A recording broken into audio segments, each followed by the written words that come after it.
اچھا، جس طرح سے کاشف نے کہا طاہر نعیم ملک صاحب کہ پی ٹی آئی کو کہیں نہ کہیں وہ اور پی ٹی آئی کے سپورٹرز کو، ان کے ورکرز کو وہ یہ میسیج دینا چاہ رہے ہیں کہ میں نے جو کچھ کیا تھا وہ پی ٹی آئی کے لیے کیا، یہ میری پی ٹی آئی کے لیے بڑی زیادہ ایفرٹس ہیں. اور جس طرح سے انہوں نے بھی کہا، انہوں نے خود بھی کہا اپنے بیان میں، جس کا ذکر کاشف صاحب بھی کر رہے تھے، کہ اگر میں نہ سپورٹ کر رہا ہوتا ہے اس سارے معاملے میں پی ٹی آئی کو، تو کوئی مسودہ جو ہے وہ بہت ہی گندا ہو سکتا تھا، یعنی پی ٹی آئی کے لیے بہت خطرناک ہو سکتا تھا.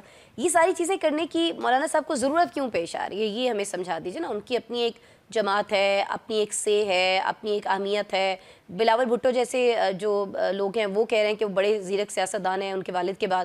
تو پھر مولانا صاحب کو ضرورت کیوں ہے؟ کلیئر رہیں، فیئر رہیں، چلتے رہیں. سیاست میں بہترین آؤٹ کم ہوتی ہے ون ون آؤٹ کم. ون لوز آؤٹ کم کبھی بھی بہترین آؤٹ کم نہیں ہوتی.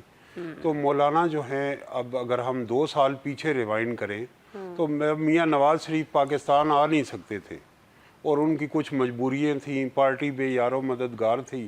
تو مولانا فضل الرحمان پی ڈی ایم کے سربراہ تھے، وہ روڈ پہ پریشر بھی ڈالتے تھے.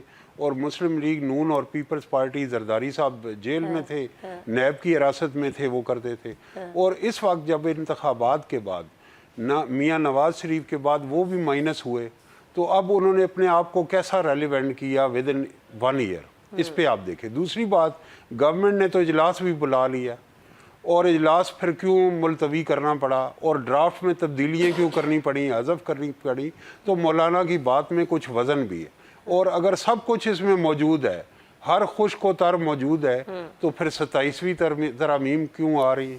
اور چوتھی بات یہ ہے کہ اگر کسی پارٹی کے لوگ ٹوٹ گئے ہیں، یہ ہو گیا ہے، تو ہمیں یہ بھی دیکھنا چاہیے کہ ایک رکن اسمبلی اپنے حلقے کے عوام کا نمائندہ ہے، اس پہ دباؤ کیوں ہے؟ جو معاشرہ میڈیا پہ، پارلیمنٹ پہ، سول سوسائٹی پہ دباؤ قبول کر لیتا ہے، وہ امریت کا حامی ہوتا ہے. تو دباؤ کو تو ہم نے یہ کہا ہے کہ یہ نارمل ہے. دباؤ قبول کر کے کہہ رہے تو ہیں بات یہ ہے، تو اگر اس دلیل پہ ہم جائیں گے تو ماضی میں نون لیگ کے اندر جو گروپ بنے، Q League, Forward Bloc, Peoples Party, Patriot, تو اس دن ان کے کیا تاثرات؟ جو طاقتور ہوگا وہ بازو مروڑے گا. اب اصل سوال کی طرف آتے ہیں، آئین کس کا ہے؟ آئین میرا اور ریاست کا ایک سوشل کانٹریکٹ ہے.